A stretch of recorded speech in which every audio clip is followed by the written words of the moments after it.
How's it going, guys? My name's Graham and welcome to Mr. Hopp's Playhouse, an indie horror game inspired by Lasagna Boy by Trashy Rascal Studios. They kind of share similar gameplay and mechanics, you know, that weird Garfield horror mashup. This one instead is the story of a cute little rabbit doll made for young Ruby by her sweet, lovely grandmother. I've seen lots of people covering this game lately, several other people showing off ending secrets, things like that, but usually spread out across like several 30-minute video playthroughs. I want one short thing where everything's in one place, and so I'm here to hopefully fill that void for everyone. Dad, can you take Mr. Hopp tonight? He scares me. Don't be silly, Ruby. What would Nana think of you saying that? She made him just for you. I'll leave your nightlight on. Try and get some sleep.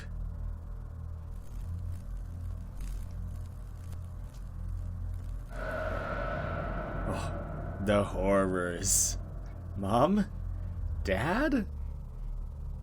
Now, right up top here, I'm going to assume that everyone has seen at least one proper full playthrough of this game. So I left that in there for a little bit of like story, context, but I'm basically only going to be showing the secrets and the endings and things. So huge spoiler territory. Only watch this if you've actually seen, witnessed, experienced this game before in some way.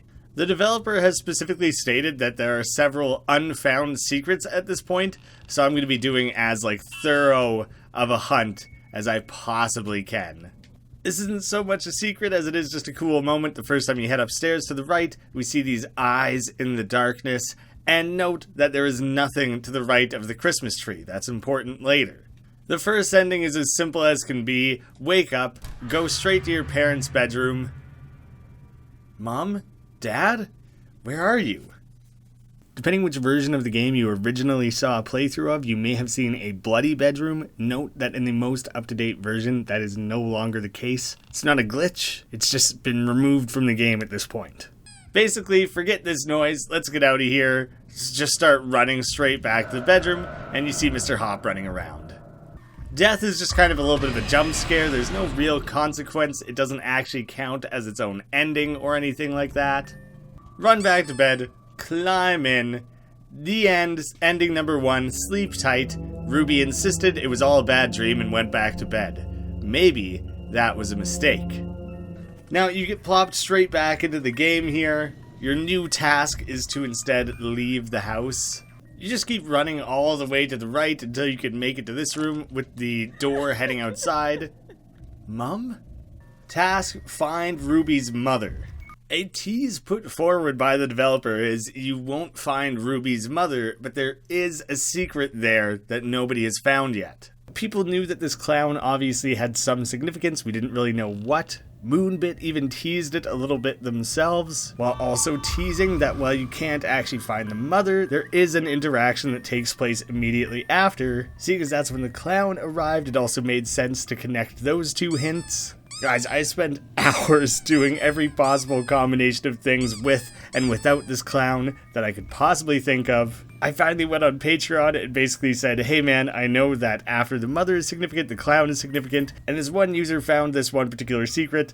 Can you help me with like a hint of what I need to do here? He basically just said the number 8 was important. What it comes down to is touching this clown doll 8 times. I do not know why. Maybe it was specifically to make it difficult to find and have it so it only kind of randomly appeared for people. It's the sort of thing that after hundreds of users playing, someone would stumble upon it by chance. After which time you can go down into the basement. There is a black hole in the wall where there would normally be bricks on the far right-hand side, behind which we can enter a sewers area, through which we get several Pennywise references. Down here you'll float to the sewers themselves, the floating red balloon, and when it pops, it uses that now iconic Pennywise laugh. So yes, while I do believe this is the first recorded instance of the secret, I did not find it. I probably never would have found it without the help of other users and the creator themselves, so I can't give myself too much credit, if any. Normally at this stage you can just carry on with the actual game and directly pursue the ending. If you want to do that, the key for that is here in this set of drawers to the right of the coat rack. You can use the key to head down to the basement. there's a quick little spooky moment here. Off to the far right, we have the tape recorder telling you to look under the mirror. We now have the 0 out of 6 in the top right corner. Head back upstairs, flip over to this other side of things, through the living room where you like crouch behind all the furniture and everything. Back upstairs in the hallway here, we have the first tape. September 8th, Jenna, Ruby, and I went to see Esther yesterday. Ruby always loves seeing her grandmother. Nana, she calls her. She's not been doing so well in recent months. We went round the other weekend, and she was just staring at the wall. We had to really shake her to snap her out of it. And then she was just fine, like nothing had happened. God knows how long she's been doing that for. We booked her in for a doctor's appointment. I'm supposed to be recording ideas for a new novel. Our updated task is to find tapes. There's 6 of them, obviously. The second tape can be found by carrying on to the left of the first one. It's in the exact same hallway, even. Mr. Hops is actually becoming more demonic, it seems. His eyes are now hollowed out. And the jump scares are a little bit more aggressive. After collecting the first tape, the clown is no longer here. There's kind of a recurrent thing of things slightly changing after each tape.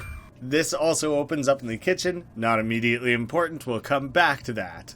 Upon collecting the second tape, September 14th, Jenna and I stopped to see Esther again today. The place was filthy. I'm not sure how it would have gotten so bad so quickly. Esther doesn't seem to be keeping herself clean either, and it's almost like she didn't recognize us. Her appointment is tomorrow. Jenna is worried she might have to go into care. I'll keep this documented.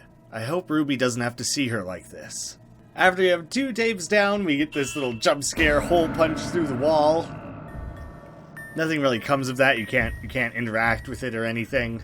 Once 2 tapes have been found, over to the far right here next to the coat rack, we have this little guy, which upon picking him up, we get the message, a secret is revealed, and we get the first few bars of At Doom's Gate, the main theme from the original Doom game.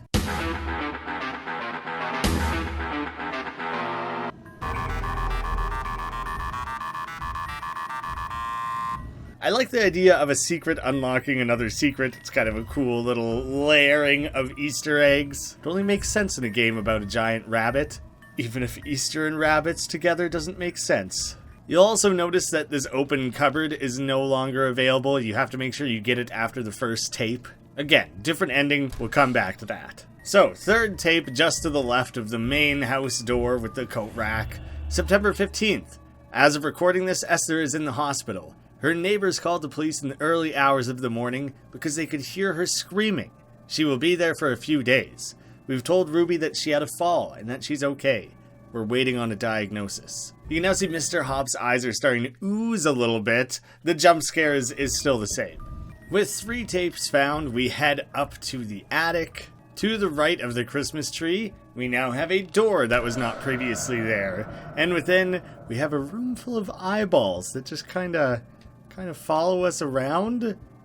Pretty strange. They're not even the color of Mr. Hopps's eyes, which I find kind of noteworthy, pretty interesting. Don't really know what's going on there. Head to the far right and you pop back out of the room. You can go back if you want, but there's no real reason to recurrently revisit this. We can then head to the kitchen, where we can immediately find the 4th tape. September 17th, we took Ruby to the hospital to see her Nana.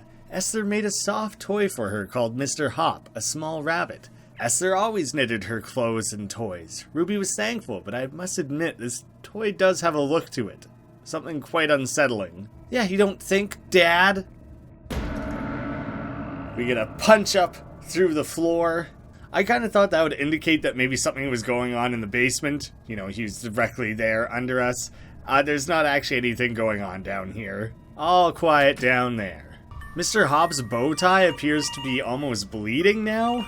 The phone in this living room also begins to start ringing. Hello? Ruby? It's Mark from next door. Is everything okay there? I've been trying to call for hours. Hello? Ruby? We don't really know what's going on there. Don't know if Mr. Hopp got to him. But obviously he's aware that something is going on over at our place. Interesting that he calls us specifically and not our parents. With 4 tapes found, if we go all the way back upstairs and over to our room, it's only for a brief second. You kind of have to be prepared for it, looking for it a little bit, or it's easy to miss. We actually have a cool little reference. We have Slenderman standing in the window. But now he's gone again, that's it. He's not suddenly also chasing us in addition to Mr. Hopp. It's a very brief cameo, I guess you would call it. Head back upstairs to the attic. Next to the ladder here on the little chest, we have our 5th tape. September 19th. We just had a call. Esther passed away in her sleep. The doctors couldn't give us a diagnosis and even said this sudden passing is bizarre. We will have to tell Ruby when she gets home from school. This isn't going to be easy on any of us. After finding the 5th tape, to the right of the tree, Nana looked into the fires of hell and she saw me. Interestingly, after finding the tape, the phone is back on the hook. We never re-hang up the phone. It still gives the little hand indicator that you can interact with it, but nothing happens anymore. It's a short trip for the final tape. We head to our parents' room, at which point you get horrible spider version of Mr. Hopp run out at you. You can escape from it quite easily. I don't know if that's kind of in a reference to the end of It, where Pennywise becomes a weird spider clown. You re-enter the room. Everything is looking pretty good at this point. September 22nd, Ruby hasn't been on her best behavior since the news. We had to take her slingshot away since she wouldn't stop firing pellets at the toy rabbit. She said it protects her from it. It's just a toy. We've had to lock the slingshot away since Ruby keeps finding it. Jenna keeps the key under a houseplant in the hallway, I think. This is actually an updated version of the game. I imagine people have questions, so I feel obligated to share what's going on here. The game originally had a slightly alternate ending, just slightly. September 22nd, Ruby says that Mr. Hopp toy creeps her out, but it's the only thing she has to remember her grandmother by. I keep hearing bumps in the night, like somebody's walking around, and it's scaring Jenna and I. I keep a handgun in the safe, but I'm considering keeping it closer to me. We lock that room so that Ruby can't get to it. Jenna keeps the key under a houseplant in the hallway, I think.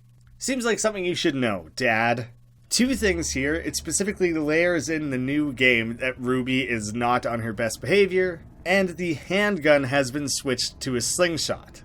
The ending portion of the game involves Ruby defending herself, originally with a handgun, now with a slingshot. It wasn't the most common thing, but there was some negative responses to the idea of this young girl gaining access to her parents' handgun so easily and defending herself with it. Maybe not entirely necessary. The dev probably could have left it. It's probably a good socially conscious move to make that change. It doesn't really negatively impact the game, and it avoids those negative connotations. I don't want to get into a whole debate of it. I totally respect that choice. You can now start interacting with like every possible houseplant in the entire game. Mr. Hopp seems to have already reached his creepiest. Nothing else seems to have changed now. His appearance doesn't seem to have gotten any more deteriorated or anything. I checked every possible houseplant as well as going elsewhere in the house just to make sure, for the sake of, secret hunting, and I didn't find anything extra. No, the Christmas tree does not count as a houseplant. The houseplant that we want is the one to the left of the yellow car, the same hallway that has the hole punched in the wall here. The calendar on the wall is marked with anniversary 18th of April. With the key, we can head back to the bedroom, unlock the door in which we have this little vault. I'm fairly certain this is the secret that's unlocked by collecting the Doomguy earlier in the game. I have no idea where people pulled 1987 from. I have to imagine that was just some trial and error. Unfortunately, I've lost the thread of who originally discovered that one, so I can't really say how they figured it out. The original Doom game came out in 1993, so that doesn't fit. It's probably a reference that I just don't appreciate, not knowing the franchise very well. But when you put in 1987, you get a scarred up Golden Freddy. I honestly don't know if it's Freddy or Golden Freddy. I've been told it's Golden Freddy. Another cool little cameo Easter egg. Really what we want is that anniversary from the calendar, April 18th, 1804, in which we get a slingshot that actually looks like rabbit ears, which is pretty funny. When you head downstairs, we get Mr. Hopp running straight at us. You can fend him off with your slingshot. We don't have to worry about anything anymore. We're invincible. I went on a pretty thorough hunt of things with the slingshot. There didn't really seem to be anything I could break, except for one thing that I will cover when talking about the next ending. Now making our way towards the exit of the house. Ruby, come and give your Nana a big kiss. Oh, Nana, what's she doing here? What brings you to our home? Thought you died.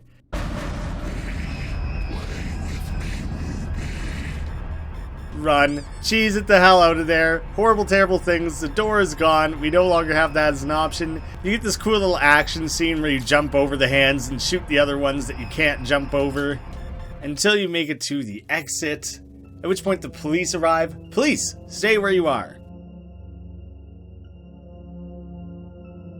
We get Ruby looking back from the police car at the house. She sees Hops looking spooky in the window. His face changing. Ruby escaped. Ending, escape artist. I also want to compare this to the ending when you originally played with a handgun. When you came outside, armed police, drop the gun now. Obviously it's a little intense when a girl runs out of a house with a gun. It felt a little extreme maybe. I can see why they maybe chose to change it so a SWAT team wasn't pointing their machine guns at this little girl. But that means that we also no longer have the scene of the police finding the bloody bedroom, and we no longer have the investigative team finding a innocent looking doll in the house with no indication of anything else happening there. There had actually been a running theory that maybe Mr. Hops was never actually real, and that Ruby had snapped after the death of her grandmother and shot and killed her own parents. Mark heard the gunshot, he's calling concerned. The cops conveniently show up because he eventually reported things. At the end here, the police officer just finds a regular rabbit, nothing is amiss. It was becoming a really popular theory. Specifically addressing this, I leave this up to the player's view, honestly. So many different perspectives have been put forward, and it's pretty amazing. It's whatever makes the most sense to you. So whether or not you think Ruby did it, or Hops is actually possessed, it has been left open to your interpretation, which I think is very generous and fun of the developer to leave that open to us. Put it out in the world and let people do with it what they will. But the changes to the game here are interesting, because they simultaneously add to it and go against it. This new tape says that Ruby has been misbehaving. Maybe she's been acting out a little bit, but we no longer have the bloodied bedroom or the handgun. I don't believe the developer is intentionally favoring one ending over the other, seeing as they're totally cool with people interpreting it how they will. Maybe that was even intentional. By removing the handgun, you potentially completely remove that interpretation, and so including the stuff about Ruby's behavior balances that out a little bit. One funny thing is that your character still lights up when shooting the slingshot as if there was a muzzle flash from the gun. That seems like maybe a little bit of an oversight. I think it's just kind of funny now. Because this is the most up-to-date ending, the one without the bloody bedroom, the one where Mr. Hops does appear to be possessed, I would say that this is the one that we should put more weight in when talking about the actual story here. But because people who have seen past playthroughs might be like, what's going on? I thought I remembered this ending differently. I do want to show that other ending. So I kind of pointed out teases of how to achieve the other ending. Since I've kind of laid that out, I can breeze through the walkthrough of that one fairly quickly. Play as you normally would. After collecting the first tape, we're going to make our way to the kitchen. Something you may have noticed in the previous playthrough is the little hand symbol that comes up at this part of the couch. It might be really unclear why specifically there doesn't seem to be anything to interact with. I can now draw attention to this little rag on the floor. That is the important piece. As I highlighted previously, when you arrive in the kitchen, after one tape, and only after one tape, this is your only chance to do so, you can collect the lighter fluid. If you screw up, which I did, then you can come back here and you'll see that the lighter fluid remains collected. You don't have to run back and recollect it, which is very nice because it's quite a long ways out of the way of tape number 2. Collecting the lighter fluid itself acts as a checkpoint of sorts. You don't have to do it every single time that you reset. Once you have the slingshot in hand, head right back up the stairs immediately where you just fought Mr. Hopp, and you can shoot this one plant pot, through which you get the box of matches. If some of you haven't seen this ending before, maybe you're already starting to piece together where this might be going. Head back to the rag that I had previously pointed out. We have the lighter fluid and the matches. When you interact, Ruby used the lighter fluid and the matches. With the fire lit, we head back out to the main foyer. We get our call from Nana. Again, we are still running away from Mr. Hopp. Here you can see that the muzzle flash doesn't happen. It was properly removed from that sprite. As we leave, Ruby. Save us, Ruby. Save your family.